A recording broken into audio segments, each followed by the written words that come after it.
Welcome back to another episode of Life After Corporate, my friend. And if you're new to our show, welcome home. This is where we paint the yellow brick road for you to the Emerald City of Entrepreneurship. I just made that up. I don't know I where love these that. things. I open my mouth, I start talking, and then I make up something. But yes, this is the yellow brick road to the Emerald City, the holy grail of entrepreneurship. And my guest today is Cinthia Pacheco. She is the owner and founder of Digital Bloom IQ, a digital marketing agency for small businesses ready to change the world.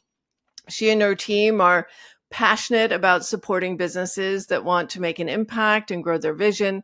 And after working in the corporate world with companies like Avon, Sears, and Hyundai, she transitioned into helping small and medium-sized businesses, focusing on creating a digital marketing agency that specializes in SEO.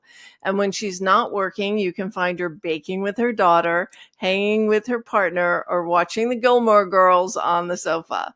So welcome to Life After Corporate, Cinthia.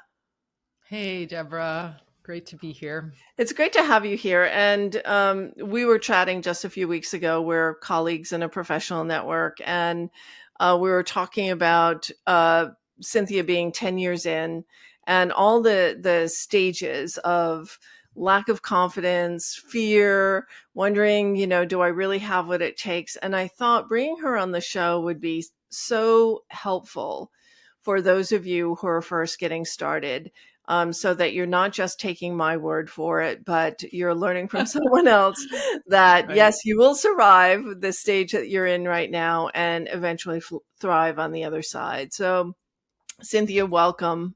It's great to have Thank you. you. Would love to hear your life after corporate story. What was that pivotal moment, if it was a moment, or that process that you went through to decide the corporate world is just not for me anymore? And how did you come to the decision of launching your business? Yeah. So I had been working in a digital marketing agency for about 4 years, and I was having the time of my life, to be honest. I was traveling. I was, working with clients that were just amazing, building relationships with these clients that just felt more like coworkers than a client. I also had an amazing team, and I just felt really seen and valued, and like all the skills that I didn't even know existed were kind of going forward, like they were just blooming on their own. And one day well, maybe over a few years, I just started to think about, well, if I can do this inside of a corporate setting, why can't I just do this for myself? Mhm. And I guess one key factor to that thought process is that I actually live in Argentina, and at the time, my corporate clients, all of them were in North America, mostly in the US. And I just kept thinking, these clients like me, we're having this great time. Like I'm doing all this work. Like, what is stopping me from just doing this on my own and earning more money potentially? And just reaching my full potential in terms of my career. Because I was it was a very horizontal company structure. So above Mhm. me, there was my boss, and then above my boss was the CEO. So there wasn't really anywhere to go that way. It was all like horizontal. And I wasn't really feeling like I could go anywhere horizontally. So I, uh, I decided to take the leap. I would say I did start my business before leaving my corporate job because I was trying to figure out if there's a way I could kind of do it like on the side, um, and still work full time. But it was hard. It was hard, and You wanted to have a life, I assume, too, not just a side hustle and a full-time job. yeah, no, it was just, it wasn't even the time. I think it was the mental capacity.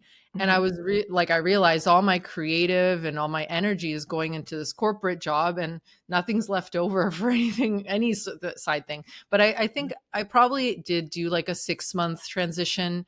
And then when I left my job, I went back.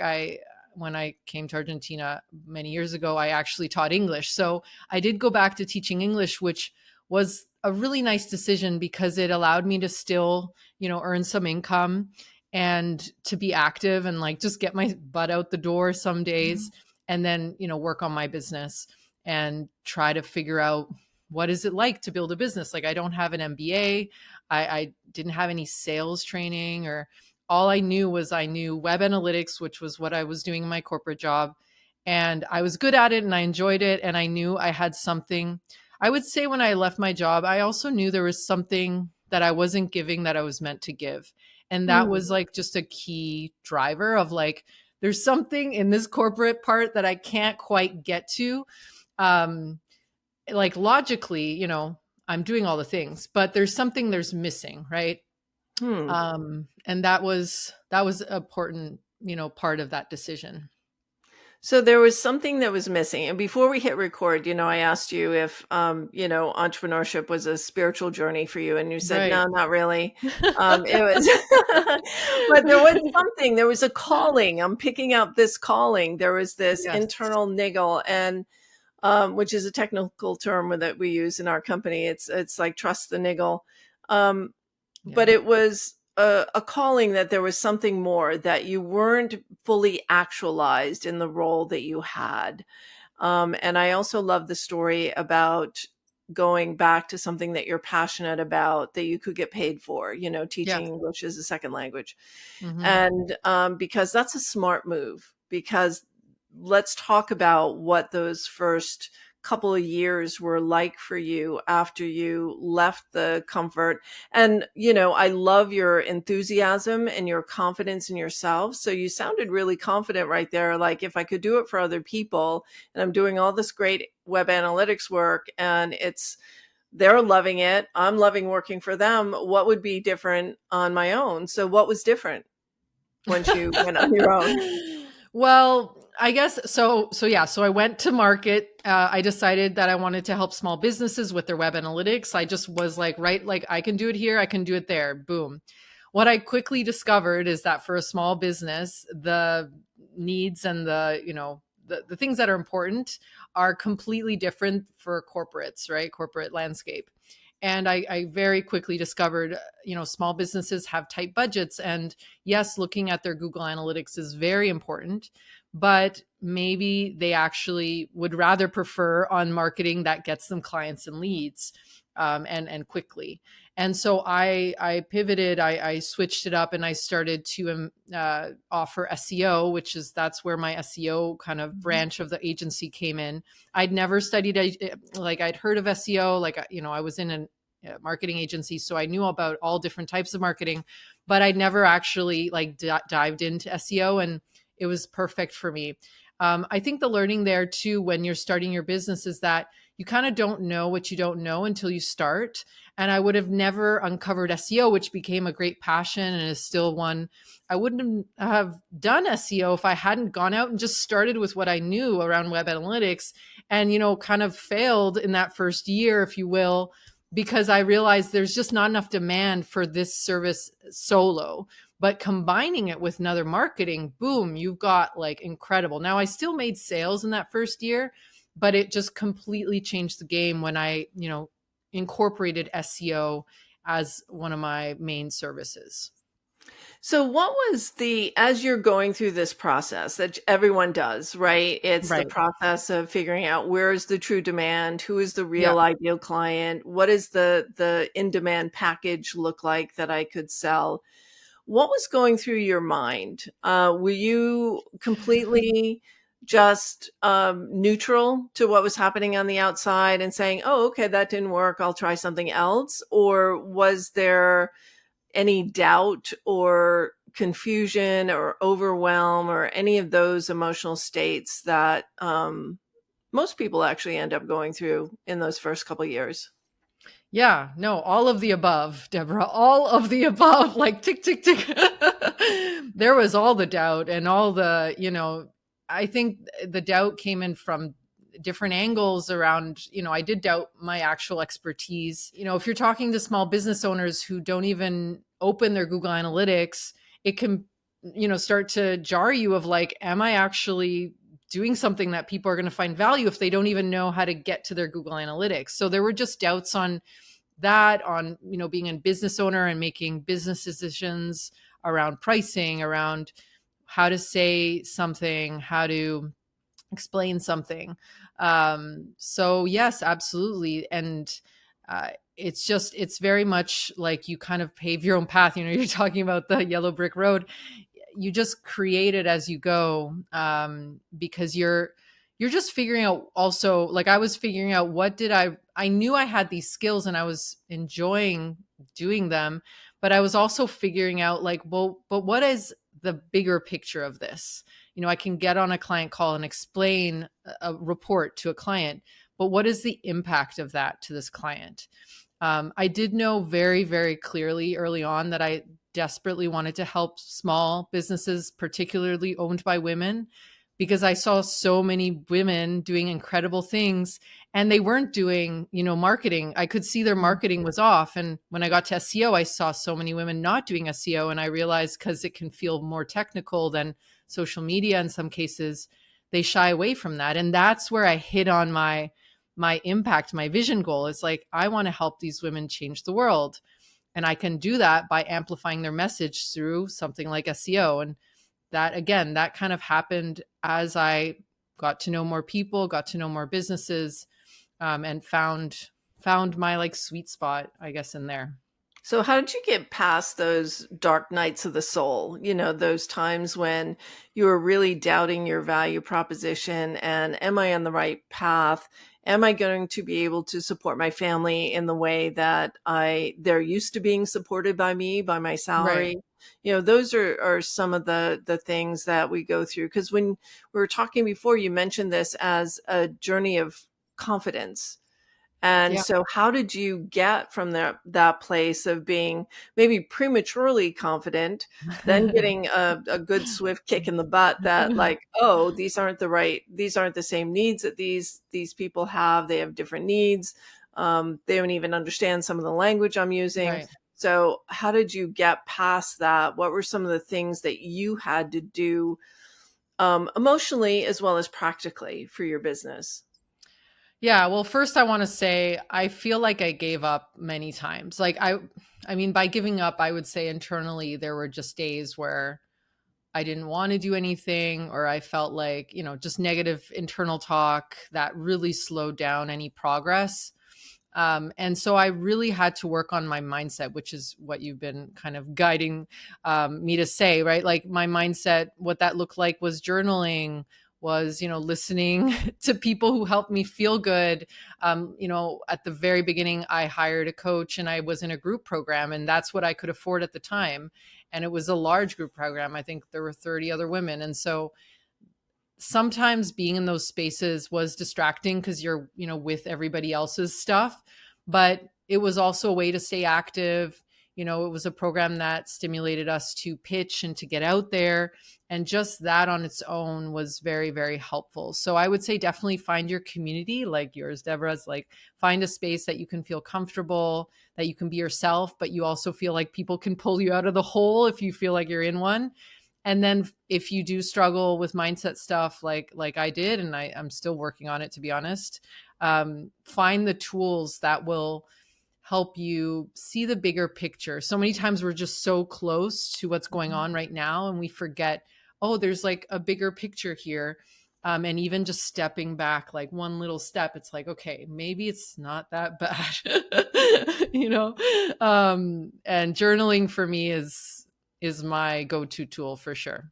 Yeah, journaling is a lifeline. It's also a direct road to yourself unconscious, to your unconscious Right. mind, which is beautiful.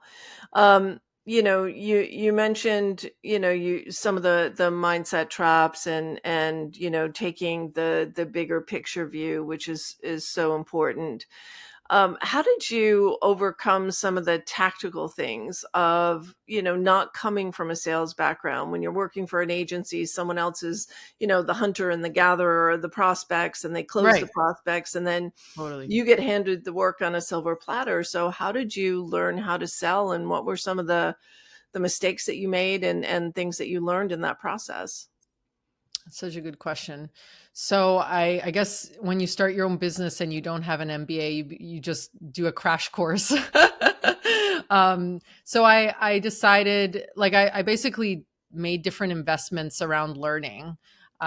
pretty early on, like around pitching, around selling. I never ended up taking a selling course. I think maybe I initially took like a copywriting course, which at that time was about how to make a sales page. And I mean, it could still be about that now.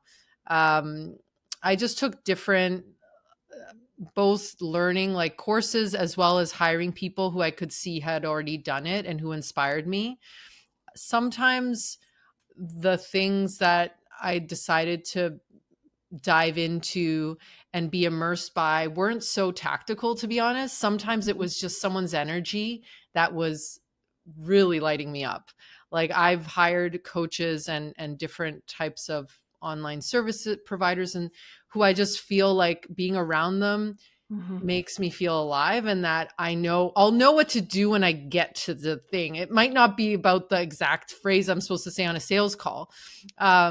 So that would be a really good tip, I would say, is like be with the people who light you up. And you might not know why, and it might not make sense at the time, but it doesn't have to, right? It can just be someone who's like, sometimes I would hire someone who was in a little bit of a different industry and it didn't quite make sense for a marketing expert.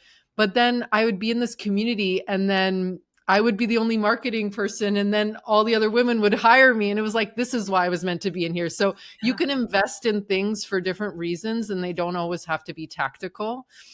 For sure, for sure, for sure, for sure. And then the other thing that I want to say is just going out there and doing it. Like I sold like and didn't sell and learned from it, asking people for feedback after you send a proposal to them, saying like, what do you think, like following up, um, just being really honest and being like, look, I'm learning, I'd love to hear what you think. And some people will be like, well, this is too expensive. So I'm like, okay, interesting, like what do I want to do about this? Do I target someone who has a bigger budget? Like, why was it expensive for them? Or do I lower it, or do I adjust it, or do I break it out? So that feedback can just, it's just so much easier sometimes to learn through direct Yeah. feedback versus someone telling you, well, say this or do this and then do that. And you're like, well, maybe I want to do it a little differently. Yeah. And Yeah. that takes really being grounded in your ego, right? So not thinking that, too many people would get a rejection and think it meant something about them, right? And then we Yeah. go off in the corner and cower. But being being curious, and I say residing in the question a lot, Yeah. and people say, "What do you mean by that?" Mm. And it's a combination, and I'm hearing it through the words that you're using, that in corporate, it's a lot of hustle and grind. And we also call that, masculine energy. It's the Mm-hmm. do, it's the analytical brain. It's that. And in the feminine side of that is the ability to receive Mm-hmm. insight, to receive feedback, to receive criticism, Yeah. and then be able to incorporate that and see it in a bigger picture, which I think is a beautiful trait, and one that you seem to embody innately, which not everybody has. So I just wanted to highlight that for people, that, your reaction to someone who didn't accept the proposal or said that was expensive was not to take it inward and make it mean something about you. And Um, that was not at the beginning. Like that took years for me to perfect. I definitely take things personally. But I guess it depends on the whole situation. But it's normal to feel things personally when it's yours, right? When you're in corporate, you've got a team of people, you've got maybe a sales team, or maybe if you're doing sales, it's still easier to like diffuse a little bit because you're surrounded. And when you have your own business, especially at the beginning, it can feel so isolating. And so that's why I'm saying, community, finding, a business bestie, someone you can get on the phone. I think at the beginning, I had, several business besties. We'd get on the phone multiple times in the week because we didn't have that much client work. So we had to, create spaces for us to feel like seen and heard and like going through all the things. Yeah, it's important to be intentional about where you share your energy and finding the right people who will lift you up. yeah. And so now you're 10 years in. What Yeah. has changed? What has changed for you now? What is your agency like now versus sounds like it was a solo operation 10 years ago and just you. And yeah, how has it changed and what were the key lessons that you learned in that process of growing to where you are right now? So now I have a team, so it's definitely less of solo solo Cynthia time, and I would say it also took me a while to decide to make it an agency. Maybe I was a little resentful coming out of my corporate Mm. life and saying, "Well, I don't want to build the same thing," and then I was like, "Well, actually, maybe I do," because I realized, yeah, I like working in a team. I like the leadership role, and I also like doing this, and I like doing courses, and I like teaching. And so having a team allowed me to be more of that visionary, because if I was just meant to be a solo SEO expert, I probably would go to a corporate job or a web developer, a technical person. And so what has changed? So yeah, I've definitely now built a team. I've had to learn about team building and being like a boss to other people, and leading people and inspiring them, and collaborating. That's been very different. We work with several different types of clients, different industries, and we've actually expanded beyond SEO as well. So I've been able to dip my toe into different marketing because I don't need to be the sole, executor anymore. So we have a PPC expert, we have a YouTube editor, we have a graphic designer, and that also makes me happy because a lot of our clients are looking for one solution, and it can be overwhelming to hire like different agencies for different things. So that's been really exciting. And then I guess on the course side of the business, I've been able to kind of teach what I feel called to teach. I did that pretty early on in my business, I would say too. Like when I just when you feel things are stuck in your business, it's like just do something, anything. Like start a podcast, teach a course, like get out there, just keep the wheels rolling. It doesn't need to make sense, right? So I started my podcast. I was like, I like talking. Let's just talk. Let's interview people. It doesn't matter if it makes sense. I also learned that just by doing. And I really love teaching. Like I taught English, and I was like, I just need to start teaching what I know. So I started teaching Google Analytics at the beginning, and I created a Google Analytics course. And now I have several different types of courses. Now I have one that's coming out about AIO. And that part of the company has really changed because I used to just launch on my own, do all the marketing on my own, just do everything by myself. And now I'm learning, okay, I need to delegate. I need to Mhm. delegate because if not, it's not going to be consistent. Mhm. And so that's a new skill as well, delegation and teamwork and communicating what you want to others. Yeah, it's not as easy as you think. And AIO? Yeah, so AI optimization, it's where our SEO landscape is going. It's basically, it's combined into SEO anyway. It's showing up at the top where there's the AI generated results.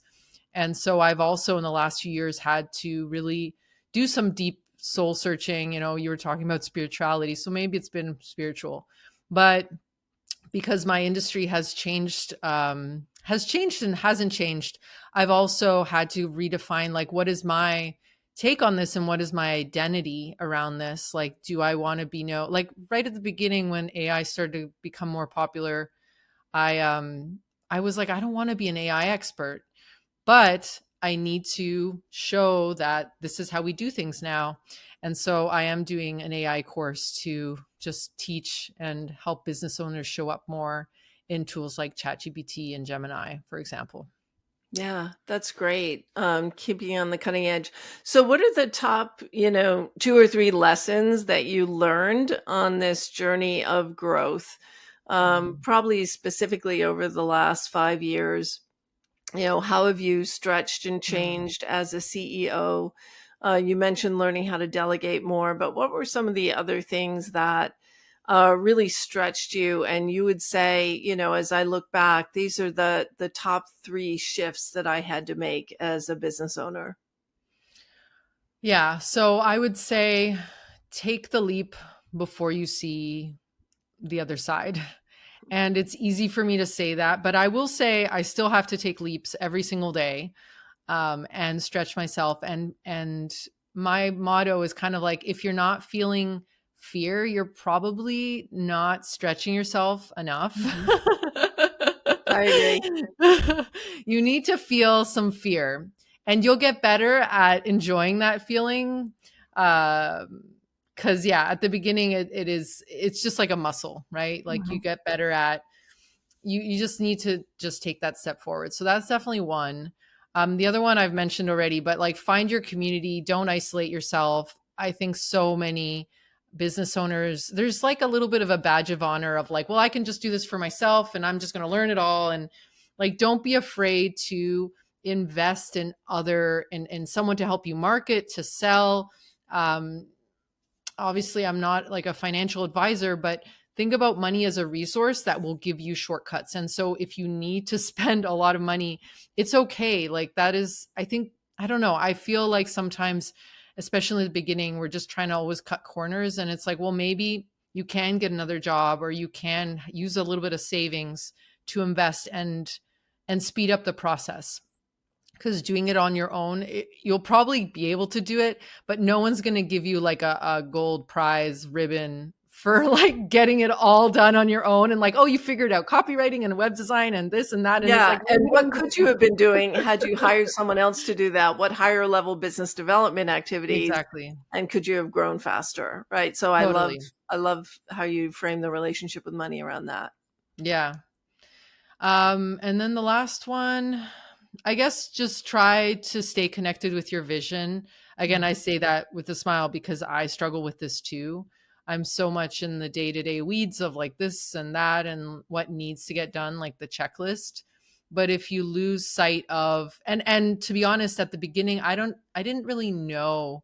I had a sense of my vision, but that became clear as I got deeper. So wherever you're at with that, like, try and connect with either the lifestyle, with your family, or the financial freedom. Like, that's totally legit at the beginning.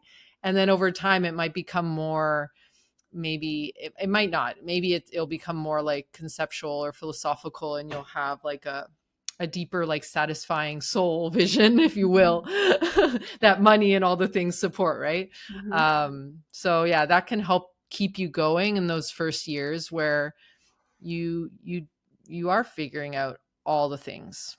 Yeah. And you work and live in Argentina, which Yes, is I do. your homeland, right? And then you were Canadian for a while. What is it Mhm. like to live in another country and support largely a US based clientele? It's Because great. there's a lot of people who want to do that, right? They want to, like right now, Yeah. everyone wants to live anywhere. Right, right. We're in a place of, yeah. So at the beginning, I mean, this actually my corporate job helped me with. I mean, corporate job. I'm really grateful for my corporate job. So when I was working in corporate, the company itself was South African. I was Mhm. in Argentina. My office and my team, we had a fairly big team in Buenos Aires in Argentina, and then we were serving mostly North American clients because of the time zone. So in Argentina, we are Eastern. We're 1 hour ahead of Eastern currently, and so we have a really good time zone difference with North America. So for South Africans, that was very like that. Whatever, they made that decision. I'm assuming it makes sense. So having that whole setup really opened my eyes to like, anything's possible. Anything's possible. Like, I don't, the client doesn't care where I'm at. If anything, it might make them, like, it might be a benefit to them, right? Now, obviously there's different subsets of that depending on your service, right? If you're a local based business, that might be hard for you to do, or harder. Um, and yeah, so I guess I learned from my corporate job, if you're forging alliances with clients, and you're a service-based business, you're really selling like your trust and the trust that the client has in you. And so once you have that and you maintain that, I just find that the client doesn't always really care exactly what you do. They just want to see the results and they trust you. Mhm. And so that that's what's going to be key, right? Is like when you're selling, how you building that trust. And there's a whole art form, like I'm simplifying it incredibly, but there's an art form to like gaining that trust, maintaining that trust, and then providing value. And then that gets, that gets recycled and reused, and that just forges. And our clients are so happy to pay us, and they're so happy to work with us. And they love that we're in Argentina, and they ask us about our politicians here because they're curious, and like, they find it really interesting. So I don't think it, like you said, like I don't think if you want to travel and you want to see the world, you can do that, and that could be something your clients admire in you, and that they see it as a beautiful thing. Yeah, amazing. I love that. Um, Cinthia, if people want to follow up with you, how can they find you? How do they find your podcast? It sounds like you've got a lot of courses you've created. So how can we tap into some of that amazing marketing wisdom? Yeah. So you can go to our site, which is digitalbloomiq.com. And there we've got links to the courses and some free resources as well. And then my podcast is called Digitally Overwhelmed. And I have a bunch of different episodes about digital marketing. We cover a lot of SEO as well. And then on social media, I am mostly on Instagram, I would say. But if you want to email me, you can just email Cinthia at digitalbloomiq.com. And yeah, we can connect over there too. Sounds great. Thank you so much for sharing your journey and sharing your wisdom. I learned something about AIO today, and that was Yay. really valuable. Thank you for Amazing. joining us today. Thanks, Deborah. That's it for now, my friend, for this episode of Life After Corporate. There is life after corporate, and it is a long and winding yellow brick road, and you will get to the Emerald City eventually. Feel the fear and get excited by it, because that means that you're at an evolutionary edge in your business, and there's something really great happening on the other side. And if you feel stuck or overwhelmed, do something you love, be creative, make the space for creative time, and love all that you shared, Cinthia. So we will see you next time, my friends, on Life After Corporate. That's it for now.